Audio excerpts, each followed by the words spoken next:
بسم الله الرحمن الرحيم الحمد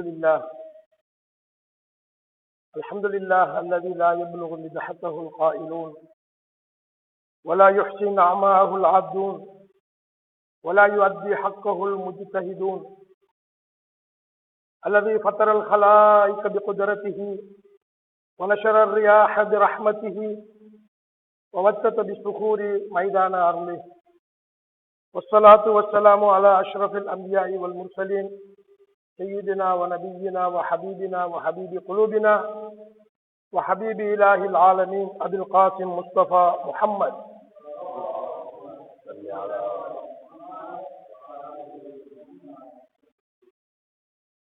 وعلى أهل بيته الطيبين الطاهرين وأصحابه الميامين. قال الله سبحانه وتعالى بسم الله الرحمن الرحيم ولقد كرمنا بني آدم وحملناهم في البر والبحر ورزقناهم من الطيبات وفضلناهم على كثير ممن خلقنا تفضيلا. صدق الله العلي العظيم وصدق رسوله النبي الكريم ونحن على ذلك من الشاهدين والشاكرين والحمد لله رب العالمين. أوصيكم عباد الله ونفسي بتقوى الله واتباع أمره واجتناب نواهيه. அல்லாஹ்வை புகழ்ந்து ரசூலே கரீம் நபிகள் நாயகம் ஸல்லல்லாஹு அலைஹி வஸல்லம் அவர்கள் மீதிலும் அவர்களது பரிசுத்த அஹ்லுல் பைத் குடும்பத்தினர்கள் மீதிலும் உத்தம சஹாபாக்கள் சுஹதாக்கள் சாலிஹீன்கள் அனைவர் மீதும் ஸலவாத்தும் ஸலாமும் சொல்லியதன் பின்னர் அல்லாஹ்வின் நல்லடியார்களே, உலமாக்களே, சகோதர முஸ்லிம்களே, அல்லாஹ்வை பயந்து கொள்ளுகின்ற விடயத்திலே முதலில் எனக்கும் அடுத்ததாக உங்களுக்கும் தக்வாவை கொண்டு வசியத்து செய்தவனாக உபதேசம் செய்தவனாக இந்த முதலாவது குத்பாவிலே அல்லாஹு தஆலா மனிதனை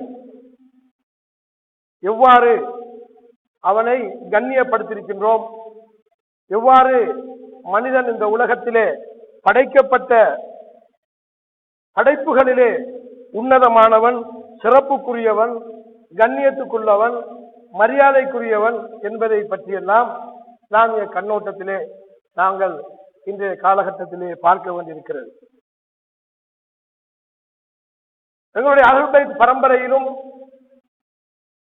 இந்த விஷயத்தை ரசூலுல்லாஹ்வுடைய ஹதீஸுடைய கண்ணோட்டத்திலும் குர்ஆனுடைய பார்வையிலும் நாங்கள் பார்க்கின்ற பொழுது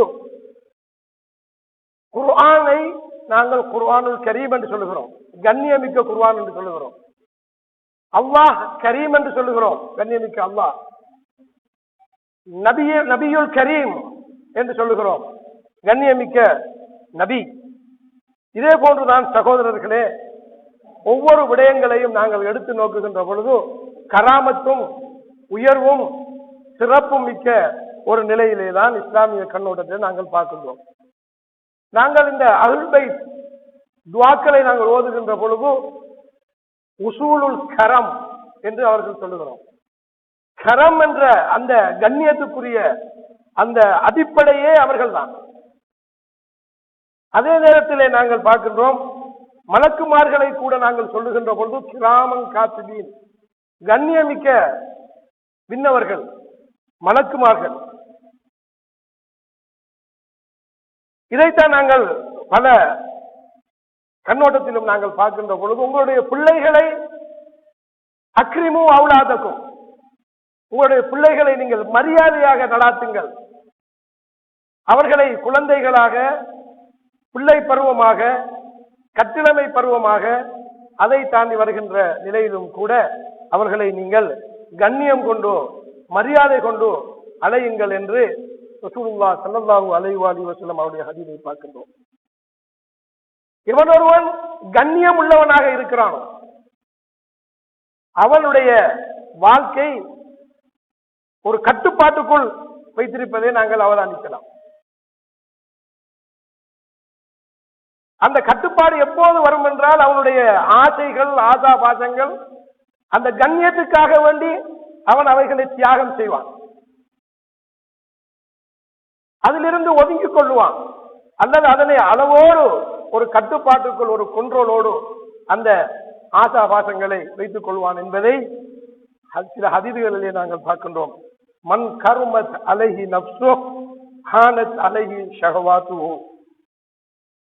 மன் ஹானத், அதாவது எவனொருவன் தன்னுடைய நஃப்ஸை, தன்னுடைய ஆத்மாவை, தன்னுடைய உள்ளத்தை, உள்ளம் கண்ணியம் உள்ளதாக இருக்கிறதோ அவனுடைய ஆத்மா, அவனுடைய அதாவது அவனுடைய ஆசா பாசம் ஷஹ்வத் மன விருப்பங்கள் அதை என்ன செஞ்சு கொள்ளும்? ஹானத், அது குறைந்து கொள்ளும், அது பிளமிழந்ததாக ஆகிவிடும். ஏனென்றால் தன்னுடைய கண்ணியத்தை பாதுகாப்பதற்காக வேண்டி விரும்பியவாறு பேச மாட்டான். கவுலன் கரீம், அழகான வார்த்தைகளை பேசுவான். அதே போன்று தன்னுடைய கண்ணியத்துக்காக வேண்டி விரும்பின இடத்துக்கெல்லாம் செல்ல மாட்டார், தேவையான இடத்திற்கு மாத்திரம் செல்வார். தன்னுடைய ஆளுமையை, தன்னுடைய நப்சை, தன்னுடைய அந்த பர்சனாலிட்டி என்று சொல்லக்கூடிய அந்த ஒரு மனிதனுடைய ஆளுமையை, அவனுடைய சக்தியத்தை பாதுகாப்பதற்காக வேண்டி அவனுடைய நடத்தையில், அவனுடைய கொடுக்கல் வாங்கல்களில், அவனுடைய வார்த்தையில், அவனுடைய இபாதத்தில், அவனுடைய வணக்க வழிபாடுகளில் போன்ற எந்த துறையை கொடுக்கல் வாங்கல்கள் ஆக இருந்தாலும் அனைத்து விடயங்களும் ஒரு கட்டுப்பாட்டுக்குள் வைத்த ஒரு நிலையிலே மனிதன் தன்னை வைத்துக் கொள்வான். ஒரு சொல்லுவார்கள் எவ்வாறு என்றால், ஆளுமை இல்லாத ஒரு மனிதன், அவன் ஆளுமை எவ்வாறு எப்போதும் அவனுடைய முருவத்து அல்லது அவனுடைய ஆண்மை அல்லது அவனுடைய ஒரு மரியாதை இழக்கப்படும் என்றால் அதற்கு சொல்வார்கள் லா உபாலி, கணக்கெடுக்கிறது இல்லை. வாழால வந்ததையெல்லாம் பேசுவது, நினைத்ததையெல்லாம் செய்ய முயற்சி செய்வது, தேவையில்லாத இடங்களுக்கெல்லாம் செல்வது. அதே போன்று தன்னுடைய ஆசா பாசங்களிலும் கூட அவன் அத்துமீறி அடர்ந்தேறி அந்த ஆசா பாசங்களிலே ஈடுபடுவதை கூட நாங்கள் பார்க்கலாம். ஏனென்றால் நபிகள் நாயகம் ஸல்லல்லாஹு அலைஹி வஸல்லம் அவர்களுடைய சஹாபாக்களை எவ்வாறு பயிற்றுவித்திருக்கிறார்கள். இமாம்கள் தங்களுடைய பிள்ளைகளை, தங்களோடு சேர்ந்திருந்த நண்பர்களை எவ்வாறு அவர்கள் முறையான ஒரு ஆளுமையுள்ள நிலைமைக்கு கொண்டு சென்றிருக்கின்றார்கள் என்பதை கூட நாங்கள் பார்க்கின்ற பொழுதும் அடர்ந்தேறி, அதாவது மிகவும் எல்லை கடந்து செல்லுவதும் இல்லை, அடுத்தது ஒன்றுமே இல்லாமல் போய்விடுவதும் இல்லை, நடுநிலை போக்கோடு அவர்களுடைய நிலைமைகளை நாங்கள் பார்க்கின்றோம். எந்த அளவுக்கு என்று சொன்னால், ஃபிக்ஹ் கலையிலே கூட காயிதத்து கராமத்துல் இன்சான் ஃபில் ஃபிக்ஹ் என்ற, அதாவது சட்டத்துறையிலும் கூட மனிதனுடைய கண்ணியத்தை பாதுகாக்குகின்ற விடயத்திலே அது ஒரு காயிதா வந்திருக்கிறது. முஸ்லிம் அல்லாத ஒருவராக இருந்தாலும் கூட, அல்லது மரணித்தவனாக ஒருவன் இருந்தாலும் கூட அவனுடைய மரியாதையை, மானத்தை, கௌரவத்தை பாதுகாருங்கள் என்று நபிகள் நாயகம் ஸல்லல்லாஹு அலைஹி வஸல்லம் அவர்களுடைய ஒரு ஹதீஸின் அடிப்படையிலே இஸ்லாமிய அறிஞர்கள், ஃபுகஹாக்கள் இது சம்பந்தமாக பேசியிருப்பதை நாங்கள் பார்க்கிறோம்.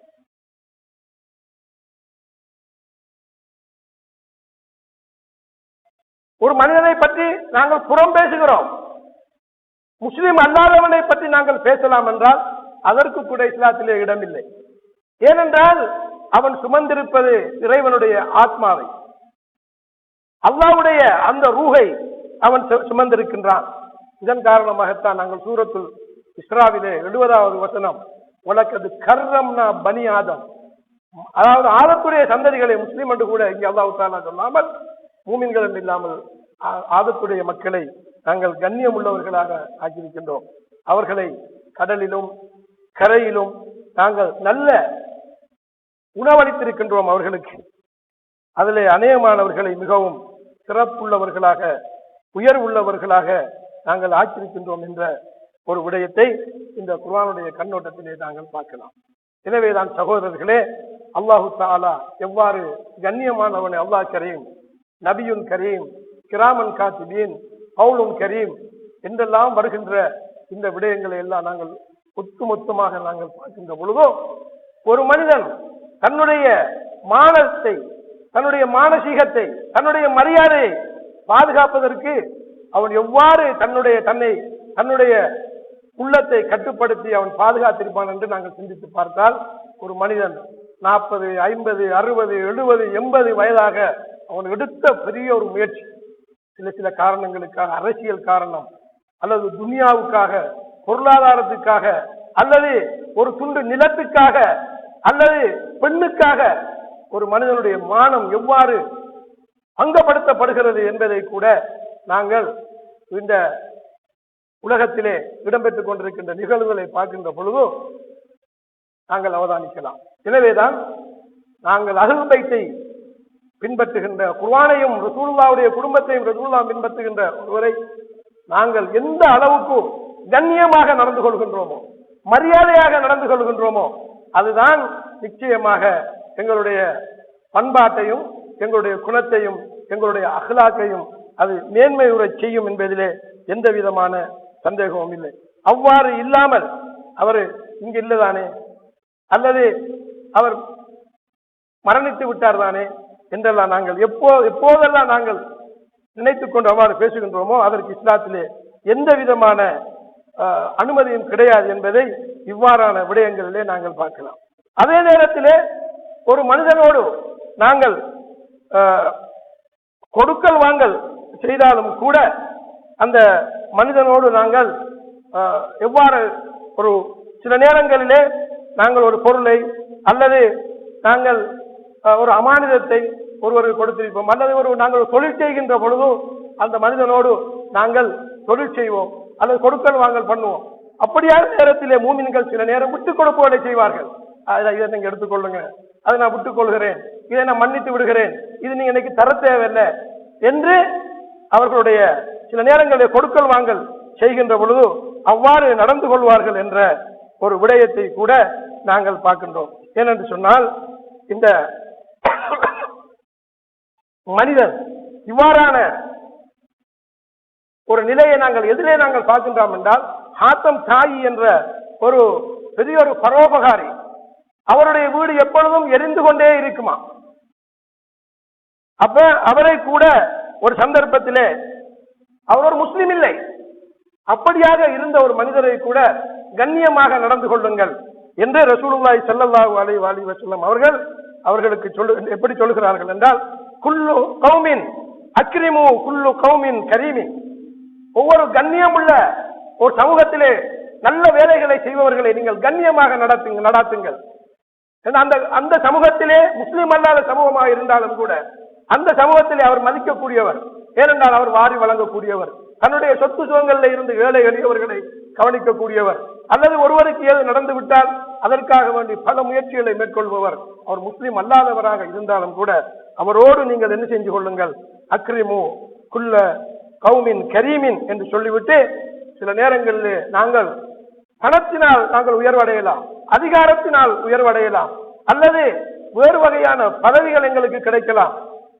எனவே ஒரு மனிதன் என்ன செய்வான் என்று சொன்னால், அல் கரீம் இதா கதுர அஃபா இதா ஹாசப சாம, அதாவது சங்கை மிக்கவன் என்ன செய்வான் என்று சொன்னால், தான் ஒரு சக்தி உள்ளவனாக, ஒரு பலம் உள்ளவனாக, தன்னிடத்திலே பல செல்வாக்குகள் இருந்தாலும் மற்றவரை மன்னித்து விடக்கூடிய ஒரு நிலை அவனுக்கு ஏற்படும்.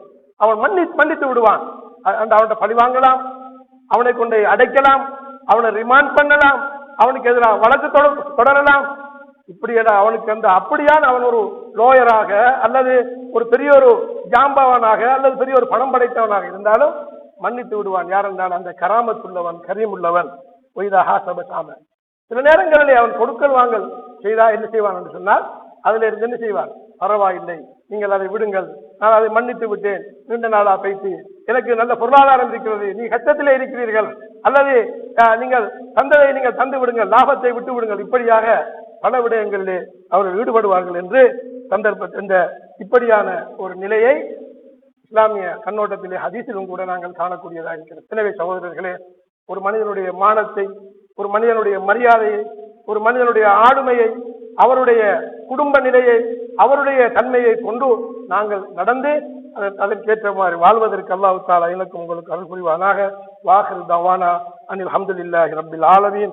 வஸ்ஸலாமு அலைக்கும் வரஹ்மத்துல்லாஹி வபரகாத்துஹு.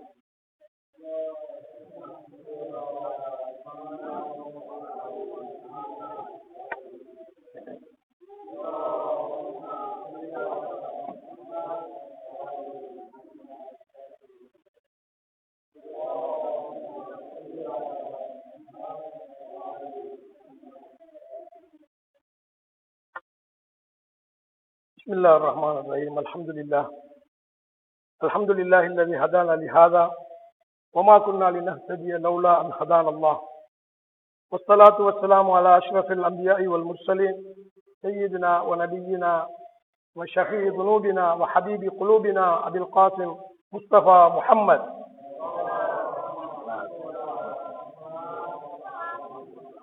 عبدك ورسولك وأمينك وشفيعك وحبيبك وخيرتك من خلقك وحافظ سرك ومبلغ رسالاتك.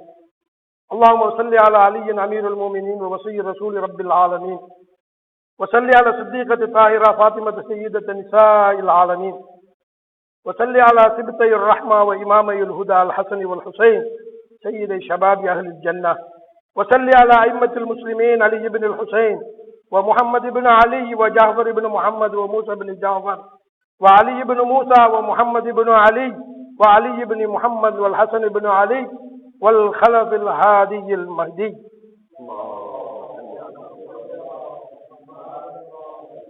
حججك على عبادك وأمنائك في بلادك صلاة كثيرة دائما.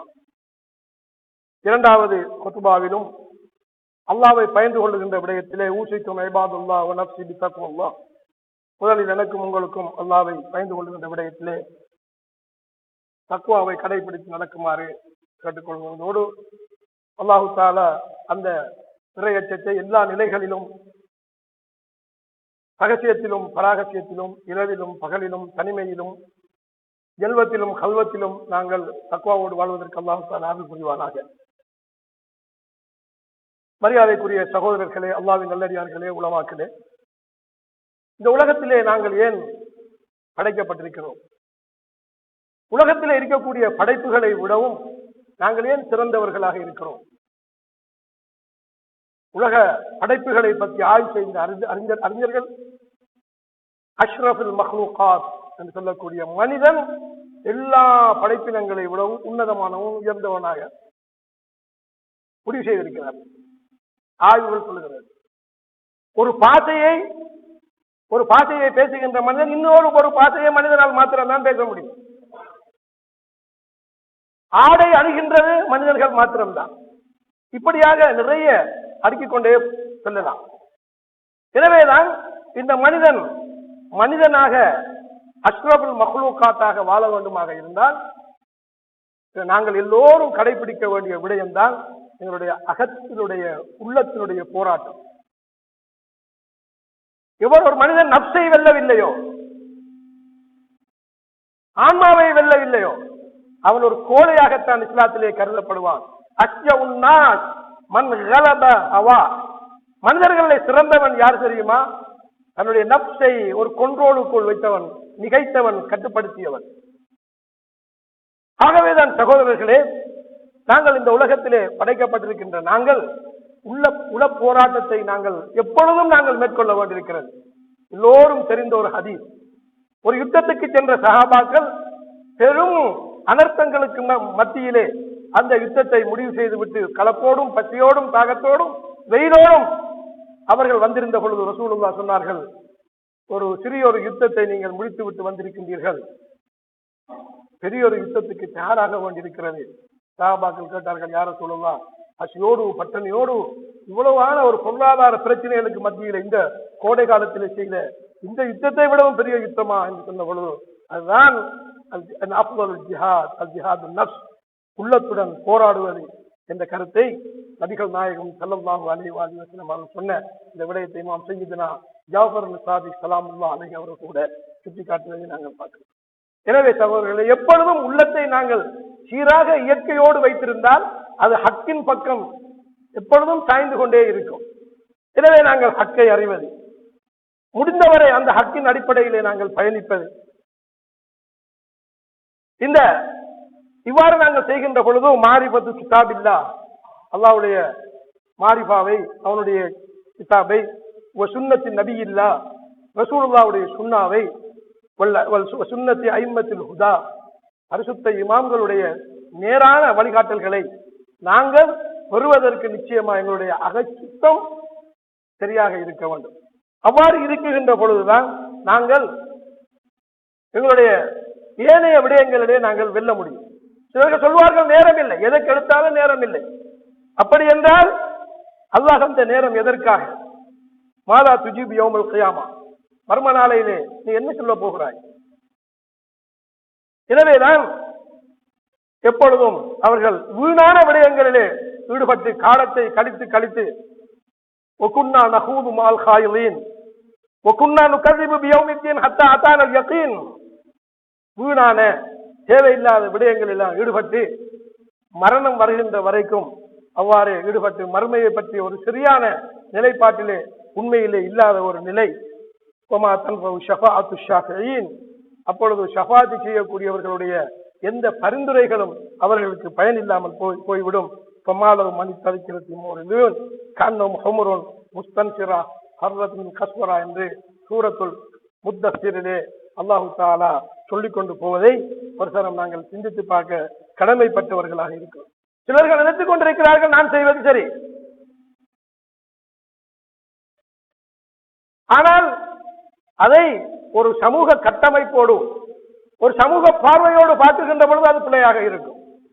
ஏனென்று சொன்னால் அல்லாஹு தஆலா இதைத்தான் குர்ஆனிலே ஹல் குல் ஹல் நுனப்பியுக்கும் பில் அக்ஸரின் அமாலா, அமல்களிலே செயல்களிலே மிகவும் தோல்வி அடைந்தவர்களுடைய விடயத்தை பற்றி உங்களுக்கு சொல்லவா? அல்லதீன ظل سعيهم في الحياة الدنيا أنهم يحسبون يحسنون صنعا, அவர் நினைத்துக் கொண்டிருக்கிறார்கள் நாங்கள் நல்ல வேலை தான் செய்து கொண்டிருக்கின்றோம். ஆனால் அது சமூகத்திலே அது சிறப்பாக சரியாக முறையாக அமையாது.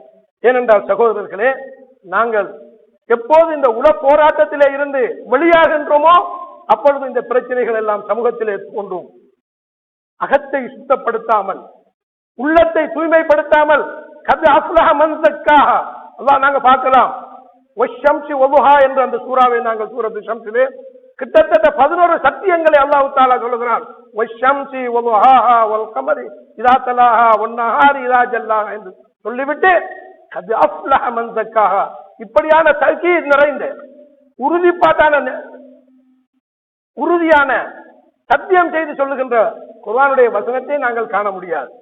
11 சத்தியங்களை அல்லாஹ் தஆலா சொல்லிவிட்டு கத் அஃப்லஹ மன் ஸக்காஹா, எவர் உள்ளத்தை பரிசுத்தப்படுத்திக் கொள்கிறாரோ அவன் மாத்திரம்தான் வெற்றி அடைந்தவன் என்ற அந்த குர்ஆனுடைய கண்ணோட்டத்தை நாங்கள் பார்க்கின்றோம். சகோதரர்களே, உள்ளம் விரும்பியவாறு நாங்கள் உள்ளத்தை விட்டோம் என்றால் கடிவாளம் இல்லாத ஒரு மிருகத்தை போன்று, குதிரையை போன்று அது விரும்பியவாறெல்லாம் வாயை திறந்தால், பேனையை திறந்தால், அல்லது சமூக வலைத்தளங்களை திறந்தால், அல்லது வேறு விடயங்களை பற்ற வேண்டியதை எல்லாம் செய்து கொண்டிருப்பார்கள்.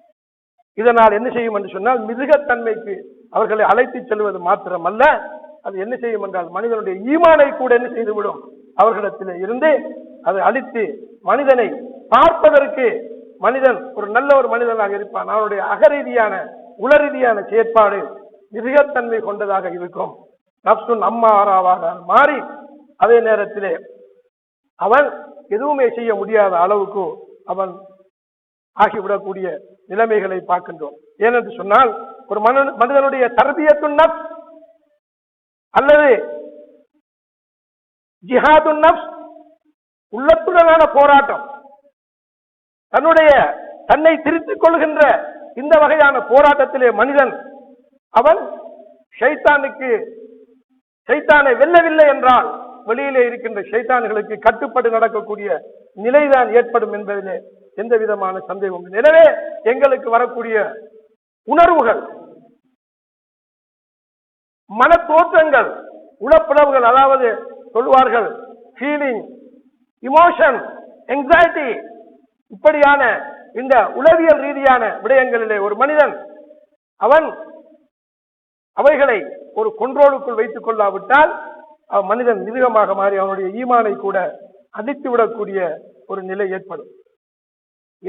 எது நடந்தாலும் சகோதரர்களே பார்க்கலாம். நாங்கள் இன்று ஹமாஸ் நேற்றோடு 2 வருடங்கள் 2023ஆம் ஆண்டு 7ஆம் தேதி ஆரம்பிக்கப்பட்ட அந்த போராட்டம் முடிவடைந்து தற்பொழுது 2வது வருடத்தை பூர்த்தி செய்து 3வது வருடத்துக்குள் காலெடுத்து வைத்திருக்கிறார்கள். அன்று 7 நாடுகளுக்கு எதிராக போராடி 7 நாட்களுக்குள் அன்று அந்த அரேபிய நாடுகளை எல்லாம் வீழ்த்தியவர்கள் 2 வாரத்துக்குள் அல்லது 3 வாரத்துக்குள் நாங்கள் இந்த காசாவை நாங்கள் அடித்து பிடிப்போம் என்று சொன்ன இந்த இஸ்ரேல் படையினர் இன்று என்ன செய்திருக்க 2 வருடங்கள் சென்றும் அந்த 40 அடியும் அல்லது 7 கிலோமீட்டர் தூரம் உள்ள அந்த இடத்தை பிடித்துக் கொள்ள முடியாமல் அவர்கள் அவதிப்பட்டுக் கொண்டிருப்பதை நாங்கள் பார்க்கலாம். இன்று நேற்று அல்லது இந்த நாட்களில் இடம்பெற்ற இந்த சமாதான ஒப்பந்தம் இது எங்கே இடம்பெறுகிறது என்றால் எங்களுடைய சமூகத்தைச் சேர்ந்த துருக்கி, அதே போன்று கட்டார், எகிப்து இந்த நாடுகளை இந்த அடிவருடிகளை வைத்துக் கொண்டு அமெரிக்காவும் இஸ்ரேலும் செய்திருக்கின்ற இதனுடைய அந்தரங்கத்தை நாங்கள் பார்க்கின்ற பொழுது என்ன என்றால் யுத்தத்திலே இருந்து ஓய்வை கொடுத்து அங்க இருக்கக்கூடிய முகாவமா எதிர்த்து நிற்கக்கூடிய அந்த படைகளை அளிப்பது, குறிப்பாக ஹிஸ்புல்லாக்களையும் ஈரான் இஸ்லாமிய குடியரசையும் அதனோடு சேர்ந்திருக்கக்கூடிய இந்த ஹவுதிகளை அல்லது ஈராக்கில் இருக்கக்கூடிய போராளிகளை ஏனைய இடங்களில் இருக்கக்கூடிய அந்த போராட்ட குழுக்களை அழிப்பதற்குத்தான் அவருடைய திட்டம் தீட்டியிருக்கிறார்கள். கிட்டத்தட்ட 70,000 குழந்தைகள், பெண்கள் அந்த கட்டிடத்துக்குள் கிட்டத்தட்ட 1 லட்சத்துக்கும் அதிகமான ஜனாசாக்களை இன்று வரை எடுக்க முடியாமல் கிட்டத்தட்ட 70,000 ஜனாசாக்கள் என்று சொல்லப்படுகிறது. குழந்தைகளும் பெரியவர்களும் 95% கட்டிடங்கள் தரைமட்டமாக்கப்பட்டிருக்கின்றன. எனவே ஒப்பந்தத்தை எழுதுகின்ற இவர்கள் இதற்குரிய நஷ்டத்தை, இந்த ஆத்மாக்களுக்குரிய நஷ்டம், இவைகளுக்குரிய இழப்பை பற்றி எவராவது பேசுகின்றார்களா என்று சிந்தித்து பார்க்கலாம். அதை பற்றி பேசுவதற்கு மனிதன் இல்லை என்ற கடந்த காலங்களிலே நோபல் பரிசை பெறுவதை இலட்சியமாக கொண்டு அதை பெற்றதற்கு பிறகு அதே நாட்டு ஜனாதிபதி இன்னும் ஒரு சந்தர்ப்பத்திலே அதாவது வேண்டிய முறையிலே அழிச்சாட்டியம் செய்து அளித்த வரலாறுகளை நாங்கள் என்ன செய்யலாம், பார்க்கலாம். ஆகவேதான் சகோதரர்களே, இந்த சந்தர்ப்பத்திலே நாங்கள் எங்களால் முடிந்த பிரார்த்தனைகளோடு மாத்திரமல்லாமல், நாங்கள் தஹஜ்ஜத்தினோடு மாத்திரமல்லாமல் கண்ணீர் சிந்தி அந்த சமூகத்துக்காக, அந்த மக்களுக்காக துஆ செய்ய வேண்டிய, பிரார்த்தனை செய்ய வேண்டிய மக்களாக, மனிதர்களாக நாங்கள் அல்லாஹ் தஆலா எங்களை வைத்திருக்கின்றார். பாருங்கள், அமெரிக்கா தான் பொருளாதார தடை செய்திருந்தால் துருக்கியும் கூட 4 அமைப்புகளுக்கு ஈரானிலே பொருளாதார தடை செய்து அவர்களுடைய எஜமானர்களுடைய அந்தஸ்தை அல்லது அவர்களுடைய பெருமானங்களை, சன்மானங்களை பெற்றுக் கொள்ளலாம் என்ற நப்பாசையோடு இருக்கக்கூடிய ஒரு நிலையை கூட நாங்கள் பார்க்கின்றோம். எனவேதான் எதிர்காலத்திலே அல்லாஹ் தஆலா நல்ல சிந்தனையாளர்களாக இவைகளை எல்லாம் சிந்தித்து சேர்க்கக்கூடிய மக்களை அல்லாஹ் தஆலா உலகத்திலே உருவாக்காமல் இல்லை. ஏனென்றால் அல்லாஹ் தஆலா சிந்திக்கக்கூடிய மக்களுக்கு இதை நாங்கள் பார்க்கலாம். உலகத்திலே இருக்கக்கூடிய ஆஸ்திரேலியா என்ற நாடு ஒரு கிறிஸ்தவ நாடு, 3 லட்சத்துக்கும் அதிகமான மக்கள் எழுந்து இந்த இஸ்ரேலுக்கு எதிராக போராடினார்கள் என்றால், அதே போன்று மேற்குலகத்திலே வாழக்கூடிய நாகரிகத்தின் உச்சம் என்று சொல்லக்கூடிய முஸ்லீம் அல்லாதவருடைய உள்ளத்திலும் கூட இந்த பலஸ்தீனத்தை பற்றி, ஹமாஸை பற்றி, அதே நேரத்தில் அங்கிருக்கக்கூடிய காசாவை பற்றி எல்லாம் சிந்திக்கின்றார்கள் என்றால் நிச்சயமாக சகோதரர்களே, உலகத்திலே அமைதி என்ற ஒரு நிலைமை வந்துவிட்டால் அமெரிக்காவால் அவர்களுடைய பொருளாதாரத்தை முன்னெடுத்து செல்வதற்கு அவர்களுக்கு கஷ்டம். எனவே அவர்கள் எவ்வாறு உலகத்திலே இந்த சமாதானமின்மையை ஏற்படுத்த வேண்டுமோ அவைகளை ஏற்படுத்திக் கொண்டிருப்பார்கள். எப்போதெல்லாம் இந்த இஸ்ரவேலர்கள், ஜியோனிசவாதிகள் அந்த பலஸ்தீன மக்கள் மண்ணை அபகரித்துக் கொண்டிருக்கின்றார்களோ, உலகத்திலே வாழுகின்ற ஜியோனிஸ்டுகளால் உலகம் முடிகின்ற வரைக்கும் நிம்மதியாக வாழ முடியாது என்பதைத்தான் கடந்த காலங்களிலும் எதிர்வரக்கூடிய காலங்களிலும் நாங்கள் கண்கூடாக காணக்கூடியதாக இருக்கிறது. எனவே அல்லாஹ் தஆலா இவ்வாறு இந்த நாட்களில் ஏற்பட்ட இந்த சமாதானம் முறையாக அவர்களுடைய உரிமைகளை எல்லாம் வழங்கப்பட்டு கொடுக்கப்பட்டு, எதை அவர்கள் கொடுத்தாலும் கூட நிச்சயமாக இந்த மக்கள் மர்ம நாளையிலே இவர்கள் எல்லாம் அல்லாஹ்வுடைய அந்த சன்னிதானத்திலே நிறுத்தப்பட்டு நிச்சயமாக விசாரிக்கப்பட்டு அவர்களுக்குரிய தண்டனை அல்லாஹ் தஆலா அவள் மாத்திரம்தான் கொடுக்க முடியும். ஏனென்றால் ஒருவனை கொலை செய்தால் கொலைக்கு கொலை, 1000 பேரை கொலை செய்தால், லட்சக்கணக்கான மக்களை கொலை செய்தால் அவர்களுக்குரிய கொலையை, அதாவது தண்டனையை கொடுப்பதற்கு அல்லாஹு தாலா ஒருவனால் மாத்திரம்தான் முடியும். ஏனென்றால் உலக கோள்களிலே நாங்கள் பார்க்கலாம், பல வகையான மனித உரிமைகள் அல்லது மனித சட்டங்கள் என்றெல்லாம் என்னெல்லாம் பேசிக் கொண்டிருப்பவர்கள் அவர்கள் தான் அதை மீறக்கூடியவர்களாக இருந்தால் உலகத்திலே நீதி நியாயம் எப்போது வரப்போகிறது?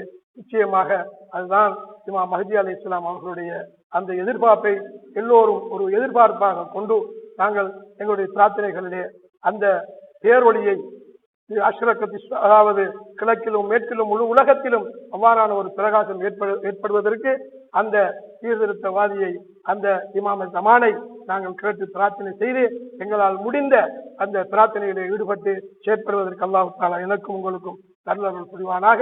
இந்த காசா மண்ணிலே இதுவரைக்கும் யாரெல்லாம் ஷஹீதுகளாக ஆகி மன்னரையிலே வாழ்ந்து கொண்டிருக்கிறார்களோ அல்லாஹ் தஆலா அவர்களுக்கு நல்ல அவருடைய பாவங்களை மன்னித்து சொர்க்கத்துக்கு தேவையான நல்ல கூட்டத்தை ஆக்கி விடுவானாக. அந்த பலஸ்தீன மண்ணிலே இருந்துதான் எங்களுடைய உயிர் பிரியட்டும் என்று வாழ்ந்து கொண்டிருக்கக்கூடிய இளம் சந்ததிகள் பலஸ்தீன் மக்களுக்கு அல்லாஹ் தஆலா சிவசோகனம் சொல்ல வேண்டும் என்ற அந்த தன்மையோடு இவ்வாறு அந்த ஹஜ்ரத் ஜைனப் அவர்கள் இவ்வளவுதான் கிட்டத்தட்ட 45க்கும் அதிகமான பிள்ளைகள் பெண்கள் விதவைகள் எல்லாம் இருந்தும் கூட அவர்கள் எவ்வளவு அநியாயங்கள் செய்தாலும் ஒரு அமைதியான கடலை போன்று இருந்தார்களோ அவ்வாறான வீர ஜைனபுகளை இன்று நாங்கள் பலஸ்தீனிலே பார்க்கலாம். இமாம் ஹுசைன் அவர்களுடைய ஷஹாதத்து நெருங்க நெருங்க நெருங்க அந்த நேரத்திலே பூமலைகள் பொழிவது போன்ற இமாம் ஹுசைனுடைய முகம் மலர்ந்திருக்கக்கூடிய பல ஹுசைன்களை நாங்கள் பார்க்கலாம்.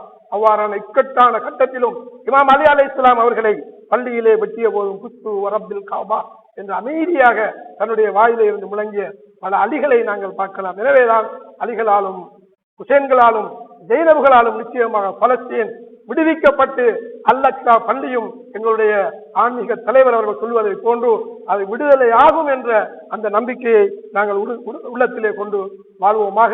அதற்காக எங்களால் முடிந்த சகல முயற்சிகளை மேற்கொள்வோமாக. யாரெல்லாம் அந்த முயற்சிகளிலே ஈடுபட்டுக் கொண்டிருக்கிறார்களோ அவருடைய பாதத்தை அல்லாஹ் தஆலா ரப்பனா ஆத்தினா துன்யா ஹஸனா வ ஃபில் ஆখিরাতি ஹஸனா வ கினா அஸாபன்னார் என்ற பிரார்த்தனை நாங்கள் அவர்களுக்கு செய்து என்னுடைய ஃபத்வாவை முடித்துக் கொள்கின்றேன். வாஹிரு தவானா அனில் ஹம்துலில்லாஹி ரப்பில் ஆலமீன். வஸ்ஸலாமு அலைக்கும் வரஹ்மத்துல்லாஹி வ பரகாத்துஹு. பிஸ்மில்லாஹிர் ரஹ்மானிர் ரஹீம்.